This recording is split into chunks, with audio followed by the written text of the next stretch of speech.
कल्पना करा की तुम्ही एका अत्यंत गजबजलेल्या रस्त्यावर उभे आहात. तिथे शेकडो लोक आहेत आणि आश्चर्याची गोष्ट म्हणजे सगळ्यांच्या हातात काहीतरी आहे. हो, प्रत्येकाच्या हातात एक मोठा भोंगा म्हणजे तो मेगाफोन असतो ना, तो आहे. बापरे, नुसत्या कल्पनेनेच किती गोंधळ वाटतोय डोक्यात. अगदी तेच. आणि प्रत्येकजण त्या भोंग्यातून स्वतःचे विचार, स्वतःचे यश किंवा स्वतःच्या तक्रारी मोठ्याने ओरडून सांगत आहे.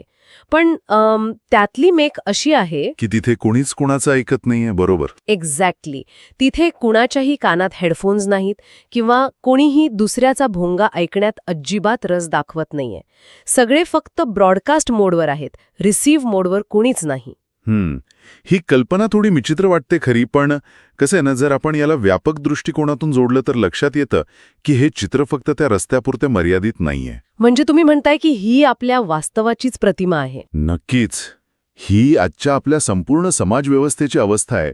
आपण कधी विचार केलाय का की आपण माहितीच्या आणि संवादाच्या सुवर्ण युगात जगतोय असा आपला समज आहे? हो, आपल्याकडे एवढी माध्यमं आहेत आता संवाद साधायला. तरीही माणसे एकमेकांपासून इतकी दुरावलेली का आहेत? आपण सगळेच अखंड बोलतोय, शब्दांचा भडीमार करतोय, पण खरं तर जो संवाद असतो तो मात्र कुठेतरी हरवत चाललाय. आणि म्हणूनच जेव्हा वाचनात विद्यावाचस्पती विद्यानंद यांचा एक लेख आला तेव्हा हीच गोष्ट प्रकर्षाने जाणवली. त्यांचा तो समजून घेण्यावर भर देणारा लेख. बरोबर. हो, त्यांचं म्हणणं खूप साधं पण सखोल आहे. ते म्हणतात, समजावून सांगण्यापेक्षा समजून घेणे आवश्यक असते. आजच्या आपल्या या सखोल चर्चेत आपण याच विषयाचा वेध घेणार आहोत. खूपच महत्वाचा विषय आहे. आजच्या या सत्राचं आपलं मिशन हेच शोधणे आहे की सतत स्वतःचे म्हणणे मांडण्याच्या आजच्या या वेगवान जगात आपण एकमेकांना समजून घेण्याची कला का विसरत चाललो आहोत. आणि या लेखाच्या अगदी सुरुवातीलाच एक अतिशय महत्वाचा धागा पकडलेला आहे, तो म्हणजे आजच्या जगात प्रत्येकाला असलेली एक अनामिक घाई. स्वतःला योग्य ठरवण्याची घाई. राईट? अगदी. स्वतःला योग्य ठरवण्याची घाई. पण आपण फक्त काय घडतंय यावर न थांबता ते का घडतंय याच्या मुळाशी जायला हवं. माणूस संवादाच्या प्रक्रियेत नेहमी दुसऱ्याला समजावून सांगण्याच्या भूमिकेत का शिरतो? यामागे काही मानसशास्त्रीय कारण असेल का? 100%. याचे कारण आपल्या मानवी मेंदूत दडलेले आहे. मानवी अहंकार किंवा इगो हा अत्यंत नाजूक असतो. जेव्हा कोणी आपल्या मताशी असहमत होते तेव्हा आपल्याला राग येतो. हो, पण मेंदूच्या पातळीवर काय घडतं? आपला मेंदू त्याला केवळ एक वेगळा विचार म्हणून घेत नाही, तर तो त्याला स्वतःच्या अस्तित्वावरचा, स्वतःच्या ओळखीवरचा हल्ला मानतो. बापरे, म्हणजे आपण एका साध्या असहमत असण्याला थेट स्वतःवरचा हल्ला समजतो. हे अगदी खरं आहे. मला तर रोजच्या जीवनातलं एक अत्यंत साधं उदाहरण आठवतं. कोणतं? आपण जेव्हा मेसेजिंग ॲप्सवर जसं की व्हॉट्सॲपवर एखाद्याशी वाद घालत असतो तेव्हा स्क्रीनवर वरती टायपिंग असं दिसतं. हो, तो एक फारच ओळखीचा प्रसंग आहे. आणि गंमत म्हणजे त्या क्षणी आपण खऱ्या अर्थाने समोरचा माणूस काय सांगू पाहतोय हे वाचण्याची वाट पाहत नसतो. तो काय टाईप करतोय याकडे दुर्लक्ष करून आपण आपला स्वतःचा मोठा मेसेज टाईप करण्यात मग्न असतो. एक्झॅक्टली. कारण आपल्याला आपला मुद्दा कसा बरोबर आहे हे कोणत्याही परिस्थितीत सिद्ध करायचं असते. अगदी तंतोतंत. तो जो टायपिंगचा क्षण आहे ना, तोच आपल्या मानसिकतेचा आणि या घाईचा आरसा आहे.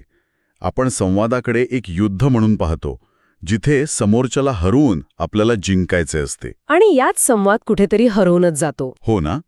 या प्रक्रियेत आपला मेंदू त्या फाईट किंवा फ्लाईट म्हणजे लढा किंवा पळ काढा या स्थितीत जातो. अशा वेळी समोरच्याला समजून घेण्याची जी एक शांत प्रक्रिया असते ती मेंदूकडून पूर्णपणे बंद केली जाते. म्हणजे आपण फक्त उत्तर देण्यासाठी ऐकत असतो. अगदी बरोबर. केवळ समोरच्याच्या बोलण्यातील छिद्रे शोधण्यासाठी आणि त्याला प्रतिहल्ला करण्यासाठी. समाज माध्यमांनी तर ही फक्त माझेच ऐका ही प्रवृत्ती अधिकच तीव्र केली आहे. पण इथे मला एक मोठा प्रश्न पडतो आणि मला वाटतं अनेकांना तो पडत असेल. नक्कीच, विचारा. जर आपण आपले तर्क किंवा आपल्या भावना स्पष्टपणे समोरच्याला सांगितल्याच नाहीत तर त्याला आपले म्हणणे कसे कळणार? हा एक अतिशय रास्त प्रश्न आहे. म्हणजे बघा, समजा मी ऑफिसच्या मीटिंगमध्ये आहे आणि मी जर फक्त इतरांचे ऐकूनच घेत राहिले आणि माझे स्पष्टीकरण दिलेच नाही तर लोक माझे श्रेय घेतील किंवा मला गृहीत धरतील. संवादात स्वतःची बाजू मांडणेही महत्वाचे असायला हवे ना? हो, हा संघर्ष अत्यंत स्वाभाविक आहे. आणि इथे हे समजून घेणं आवश्यक आहे की स्पष्टीकरण देणे किंवा आपली बाजू ठामपणे मांडणे हे अजिबात चुकीचे नाही. अच्छा, म्हणजे लेखाचा रोखतासा नाहीये. मुळीच नाही. लेखाचा उद्देश असा नाही की तुम्ही कायम मौन बाळगावे. प्रश्नाचे मूळ स्पष्टीकरण देण्यात नाही, तर त्या स्पष्टीकरणाच्या वेळेत आणि पद्धतीत आहे. वेळेत आणि पद्धतीत म्हणजे कसं? जेव्हा आपण समजावून सांगणे आणि समजून घेणे यातला फरक पाहतो, तेव्हा त्यांची दिशा महत्वाची ठरते. समजावून सांगणे ही बाहेरच्या दिशेने जाणारी प्रक्रिया आहे, जिथे तुम्ही स्वतःचे विचार दुसऱ्यावर लादण्याचा प्रयत्न करता. आणि समजून घेणे ही आतल्या दिशेने येणारी प्रक्रिया आहे, जिथे तुम्ही इतरांच्या विचारांना आत येऊ देता. आधी समजून घेणे आणि मग समजावून सांगणे हा क्रम महत्वाचा आहे. अरे वा, म्हणजे तुम्ही म्हणताय की आधी माहिती आत घेऊ देणं आवश्यक आहे आणि मग बाहेर देणे, जसे एखाद्या आजाराचं निदान असतं. अगदी बरोबर. जर एखाद्या डॉक्टरकडे आपण गेलो आणि त्याने आपलं काहीही न ऐकून घेता, आपली लक्षणं न समजून घेता थेट औषधं लिहून दिली, तर तो किती हुशार असला तरी काहीच उपयोग नाही. हो ना, त्या उपचाराचा काहीच फायदा होणार नाही, कारण त्याने मूळ समस्याच समजून घेतलेली नाही. नेमके हेच. निदान न करता दिलेले औषध जसे व्यर्थ ठरते, तसेच समोरच्याची मनस्थिती न समजून घेता दिलेले स्पष्टीकरणही वाया जाते. आपण याला एका वेगळ्या उदाहरणातून पाहूया. नक्कीच. माणसाचे मन हे एखाद्या तिजोरीच्या कुलुपासारखे, म्हणजे त्या कॉम्बिनेशन लॉकसारखे असते.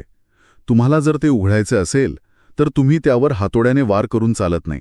हातोड्याने मारणे म्हणजे आपले विचार समोरच्यावर जबरदस्तीने समजावून सांगून बिंबवणे, असं ना? हो, अगदी तेच. या उलट तुम्हाला ते कुलूप उघडण्यासाठी त्याचा डायल अत्यंत हळूहळू फिरवावा लागतो आणि आतल्या त्या क्लिकचा आवाज ऐकावा लागतो. बरोबर, तो आवाज शांतपणे ऐकावा लागतो. ते लक्ष देऊन ऐकणे, ती योग्य लय पकडणे, म्हणजेच खऱ्या अर्थाने समजून घेणे. ही तिजोरीची उपमा अत्यंत चपखल आहे. म्हणजे आपण जेव्हा आपले विचार रेटून नेण्याचा प्रयत्न करतो, तेव्हा आपण हातोडा वापरत असतो आणि त्यामुळे समोरच्याच्या मनाचे दरवाजे कायमचे बंद होतात किंवा तुटतात. हो, आणि जेव्हा आपण त्या क्लिकचा आवाज ऐकण्याची तयारी ठेवतो, तेव्हा तो दरवाजा सहज उघडतो. आणि ऑफिसच्या मीटिंगच्या उदाहरणाकडे परत जायचं झालं तर जो व्यक्ती आधी सर्वांचे ऐकून घेतो, त्याला संपूर्ण परिस्थितीचा अंदाज येतो. तो संपूर्ण बुद्धिबळाचा पट समजून घेतो. अगदी. आणि मग आपली चाल खेळतो, जी जास्त प्रभावी असते. बरोबर. पण तरी आपण हे कुलूप शांतपणे उघडण्याऐवजी सतत हातोडा का उचलतो? मला वाटतं तोच मगाशी सांगितलेला इगो. हो, कारण मीच बरोबर आहे हा हट्ट माणसाच्या आकलन क्षमतेला लागलेली सर्वात मोठी कीड आहे. जेव्हा आपण या हट्टाला चिकटून राहतो, तेव्हा आपण प्रत्यक्षात स्वतःला एका अदृश्य तुरुंगात बंद करत असतो. कारण आपले अनुभव आणि आपली पार्श्वभूमी यातून आपला एक दृष्टिकोन तयार झालेला असतो. आणि आपल्याला वाटते की संपूर्ण जग या चष्म्यातून चालते, पण वास्तवात जगात दोन व्यक्ती कधी 100% सारखा विचार करू शकत नाहीत. प्रत्येकाचे वास्तव हे त्याच्या अनुभवांवर आधारित असते. म्हणजे दुसरी व्यक्ती जेव्हा वेगळा विचार करते, तेव्हा ती चुकीची नसते. ती फक्त तिच्या जागी वेगळी असते. यातूनच मला एक गोष्ट जाणवते, ती म्हणजे आपल्या संवादात एका पॉज बटनाची असणारी नितांत गरज. पॉज बटन म्हणजे टीव्हीच्या रिमोटसारखं? हो, अगदी तसंच. आपण टीव्ही पाहताना काही महत्वाचे काम आले की रिमोटवरचे पॉज बटन दाबतो. मला वाटतं एखादा वाद जेव्हा विकोपाला जात असतो, जेव्हा आवाज चढायला लागतो आणि आपल्याला जाणवतं की आता आपण हातोडा उचलणार आहोत, तेव्हा थांबायला हवं. हो, तेव्हा जर आपण मानसिक स्तरावर तो पॉज बटन दाबला, क्षणभर थांबलो आणि स्वतःला शांत करून समोरच्याचे म्हणणे फक्त ऐकून घेतले, तर तो एक छोटासा पॉज मोठा स्फोट टाळू शकतो. खरंच? हो ना, कारण त्या एका क्षणाच्या विरामामध्ये तुम्ही तुमच्या मेंदूला त्या फाईट किंवा फ्लाईट या आणीबाणीच्या परिस्थितीतून बाहेर काढता आणि तुमच्या विचार करण्याच्या तर्कशुद्ध भागाला, ज्याला आपण प्रीफ्रंटल कॉर्टेक्स म्हणतो, त्याला काम करण्याची संधी देता. पण हा पॉज घेणं वाटते तितकं सोपं नसतं. अजिबात नाही. यासाठी लेखात सांगितलेल्या 3 अत्यंत महत्त्वाच्या गुणांची आवश्यकता असते: सहनशीलता, संयम आणि नम्रता. या 3 गुणांशिवाय समजून घेण्याची प्रक्रिया पूर्ण होऊच शकत नाही. हे शब्द आपण नेहमी ऐकतो, पण ते प्रत्यक्ष जीवनात किंवा संवादात कसे काम करतात? म्हणजे ह्या केवळ नैतिक संकल्पना आहेत की त्यांचा काही प्रत्यक्ष उपयोग आहे? नाही, ह्या केवळ नैतिक संकल्पना नाहीत, तर ही अत्यंत व्यावहारिक अशी संज्ञानात्मक साधने आहेत. अच्छा. सहनशीलता म्हणजे समोरचा व्यक्ती आपल्यापेक्षा पूर्णपणे वेगळा विचार करतोय हे ऐकूनही न चिडण्याची क्षमता. संयम म्हणजे समोरच्याचे बोलणे पूर्ण होईपर्यंत मध्येच न तोडता किंवा आपल्या डोक्यात स्वतःचे उत्तर तयार न करता थांबण्याची वृत्ती. आणि नम्रता? नम्रता ही यातील सर्वात महत्त्वाची गोष्ट आहे. नम्रता म्हणजे हा स्वीकार करणे की माझे ज्ञान अपूर्ण असू शकते. समोरच्या व्यक्तीकडून, मग ती माझ्यापेक्षा लहान असली तरीही मला काहीतरी नवीन शिकायला मिळू शकते. बापरे, हे खूपच सखोल आहे. जोपर्यंत आपल्यात ही नम्रता येत नाही तोपर्यंत आपण दुसऱ्याचे म्हणणे खऱ्या अर्थाने स्वीकारूच शकत नाही. म्हणजे नम्रता ही एक प्रकारे आपली रिसिव्हिंग अँटेना चालू ठेवते. जर मला वाटत असेल की मला सर्व काही माहीत आहे, तर मी माझी अँटेना बंदच करून टाकते. अगदी. आणि मग समोरून कितीही चांगला सिग्नल आला तरी तो तुमच्यापर्यंत पोचणारच नाही. खरंय. आणि ही अँटेना चालू ठेवण्याची प्रक्रिया फक्त नवरा-बायकोच्या किंवा मित्रमैत्रिणींच्या वादापुरती मर्यादित नाहीये. जर आपण बारकाईने पाहिले तर मानवी विकासाची जी मुख्य क्षेत्रे आहेत त्या सर्वांचा पाया हा समजून घेणे हाच आहे. म्हणजे कोणती क्षेत्रे? मग ते मानसशास्त्र असो, शिक्षण असो किंवा अध्यात्म असो, ही तिन्ही क्षेत्र वेगवेगळ्या प्रकारे याच एका तत्वाचा वापर करतात. आपण हे थोडं उलगडून पाहूया, कारण वरवर पाहता ही तिन्ही क्षेत्र खूप वेगळी वाटतात. एकीकडे क्लिनिकमध्ये बसलेले सायकॉलॉजिस्ट आहेत, दुसरीकडे शाळेतले शिक्षक आहेत आणि तिसरीकडे आध्यात्मिक गुरु. आपण मानसशास्त्रापासून सुरुवात करू. एखादा थेरपिस्ट किंवा मानसोपचार तज्ज्ञ आपल्या क्लिनिकमध्ये काय करतो? जेव्हा एखादा रुग्ण नैराश्याने ग्रस्त होऊन त्याच्याकडे येतो तेव्हा तो तज्ज्ञ पहिल्याच भेटीत त्याला असं वागू नका असं समजावून सांगत बसत नाही. तो फक्त ऐकतो, बरोबर? अगदी. तो केवळ शांतपणे ऐकतो. तो रुग्णाचे शब्द, त्याचे हावभाव, शब्दांमागच्या भावना, भूतकाळातले आघात समजून घेतो. क्लिनिकल पातळीवर नुसते ऐकून घेणे आणि दुसऱ्याला आपण समजून घेतले आहोत ही जाणीव करून देणे हीच 50% ट्रीटमेंट असते. म्हणजे फक्त ऐकून घेतल्याने रुग्णाला बरं वाटायला लागतं? हो, कारण जेव्हा कुणीतरी आपले ऐकून घेते तेव्हा रुग्णाच्या मनावरचा भावनिक ताण अचानक कमी होतो. हे खूपच सुंदर आहे. आणि मला वाटतं ह्याचाच दुसरा टप्पा आपण शिक्षणात पाहू शकतो. आपण मगाशी डॉक्टर आणि रुग्णाचं उदाहरण पाहिलं, तसंच काहीसं शिक्षक आणि विद्यार्थ्याचंही आहे. नक्कीच. तुमचा काही अनुभव आहे का असा? हो ना. मला माझ्या शालेय जीवनातला एक प्रसंग आठवतो. मला गणिताची प्रचंड भीती वाटायची. पण मला एक असे शिक्षक मिळाले ज्यांनी मला गणिताचे सूत्र समजावून सांगण्याआधी माझी गणिताविषयीची भीती समजून घेतली. अरे वा, हे खूप कमी शिक्षक करतात. हो. त्यांनी हे ओळखलं की माझा प्रॉब्लेम आकलनात नाही तर आत्मविश्वासात आहे. एकदा का त्यांनी माझी ती मनस्थिती समजून घेतली आणि मला असा विश्वास दिला की ते मला समजून घेत आहेत, की मग त्यांना मला गणित समजावून सांगणं खूप सोपं गेलं. आणि तोच खरा शिक्षक असतो, जो केवळ माहितीचं हस्तांतरण करत नाही तर जो विद्यार्थ्याच्या मनातला अडथळा ओळखतो. जेव्हा विद्यार्थ्याला असे वाटते की मला कोणीतरी पाहिले आहे, माझ्या अडचणी समजून घेतल्या आहेत, तेव्हाच खऱ्या अर्थाने शिकण्याची प्रक्रिया सुरू होते. म्हणजे बौद्धिक पातळीवर जेव्हा समजून घेण्याची ही प्रक्रिया घडते तेव्हाच ज्ञानाची निर्मिती होते. अगदी बरोबर. आणि याच्याही पुढे जाऊन जर आपण अध्यात्माचा विचार केला तर तिथे ही प्रक्रिया सर्वात उच्च पातळीवर पोहोचते. अध्यात्मात कसं? कारण अनेकदा आपल्याला असं दिसतं की अध्यात्म म्हणजे कोणीतरी एका व्यासपीठावर बसून तासांतास उपदेश करत असतं. जीवन कसं जगावं हे समजून सांगत असतं. तो अध्यात्माचा केवळ बाह्य किंवा वरवरचा भाग आहे. खऱ्या अध्यात्माचा गाभा हा उपदेशात नसून आंतरिक अनुभूतीत आहे. म्हणजे तिथेही समजून घेणं येतं. होय. आध्यात्मिक पातळीवर समजून घेणे म्हणजे केवळ दुसऱ्या व्यक्तीला ऐकणे नव्हे तर सर्व सजीवांमधील एकमेकांशी असलेला संबंध ओळखणे. खरा साधक तो असतो जो स्वतःचा अहंकार इतका विसर्जित करतो की मी आणि तू यातील भिंतच कोसळून पडते. बापरे, हे खूपच प्रगल्भ आहे. जेव्हा स्वतःचा मी उरतच नाही तेव्हा समोरच्याला समजावून सांगण्याचा अट्टहासही उरत नाही. तिथे फक्त एक सखोल अशी करुणा आणि स्वीकार उरतो. खरंच. आणि म्हणूनच थेरपिस्ट जसा क्लिनिकल पातळीवर ऐकतो, शिक्षक जसा बौद्धिक पातळीवर ऐकतो, तसा आध्यात्मिक व्यक्ती आत्मिक पातळीवर ऐकतो आणि समजून घेतो. खरोखरच एकाच तत्वाचं वेगवेगळ्या पातळ्यांवरचा प्रवास आहे. या चर्चेने मला संवादाकडे पाहण्याचा एक पूर्णपणे नवीन दृष्टिकोन दिलाय.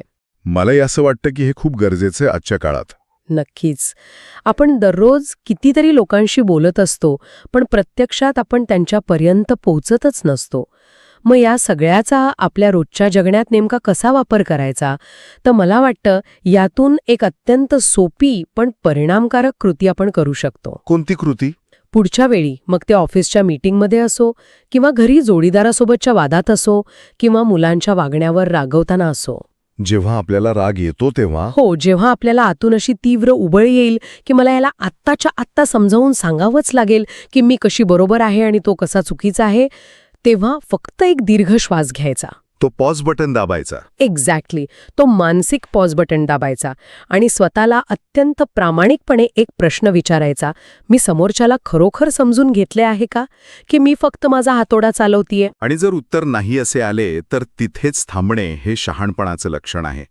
कारण जसे लेखकाने अत्यंत मार्मिकपणे स्पष्ट केले आहे, समजून घेण्यापेक्षा समजून घेणे हेच सुसंवादाचे आणि निकोप नात्यांचं रहस्य आहे. अगदी 100%. जेव्हा आपण ही सवय जाणीवपूर्वक अंगे बाणवतो तेव्हा आपल्याला नात्यांमध्ये जबरदस्तीने आपले स्थान निर्माण करावे लागत नाही. जिथे समजून घेण्याची तयारी असते तिथेच प्रेम, विश्वास आणि आदर यांची आपोआप पेरणी होते. आपण नेहमी म्हणतो की जगात शांती असायला हवी, पण ती शांती दुसऱ्यावर मात करून कधीच मिळत नाही. तर ती समजून घेण्यातून मिळते. अगदी, ती दुसऱ्याच्या अस्तित्वाला मनपूर्वक समजून घेण्यातूनच उगम पावते. अगदी बरोबर. आजची ही सखोल चर्चा खरोखरच आपल्या सगळ्यांच्याच संवादाच्या सवयींना एक लख्ख आरसा दाखवणारी ठरली आहे. पण आजच्या या सत्राचा शेवट करताना मला या चर्चेतून विचारमंथन करणाऱ्या प्रत्येकाला एका वेगळ्याच पण याच विषयाला धरून असलेल्या एका नव्या विचारावर सोडून जायचे आहे. कोणता विचार? आपण आत्तापर्यंत इतरांना समजून घेण्याबद्दल खूप बोललो. त्यासाठी संयम आणि शांतता कशी महत्वाची आहे हेही पाहिले. पण आपण इतरांना समजून घेण्यासाठी जी ही शांतता निर्माण करतो, जो आपला भोंगा पण बाजूला ठेवतो, त्यातून कदाचित आपल्याच स्वतःच्या अस्तित्वाशी अशी एखादी नवीन बाजू उलगडेल का, जी आपणही कधी स्वतःहून समजून घेतलेली नसते? हा खूपच छान विचार आहे. जेव्हा आपण स्वतःचा अहंकार बाजूला ठेवून दुसऱ्याला खऱ्या अर्थाने ऐकण्यासाठी आतून शांत होतो, तेव्हा त्या शांततेत नकळतपणे आपण स्वतःच्याच आतला खरा आवाज नव्याने शोधत असतो का? दुसऱ्याला समजून घेण्याची ही प्रक्रिया अंतिमतः स्वतःलाच ओळखण्याची पहिली पायरी तर नसेल? यावर नक्की विचार व्हायला हवा.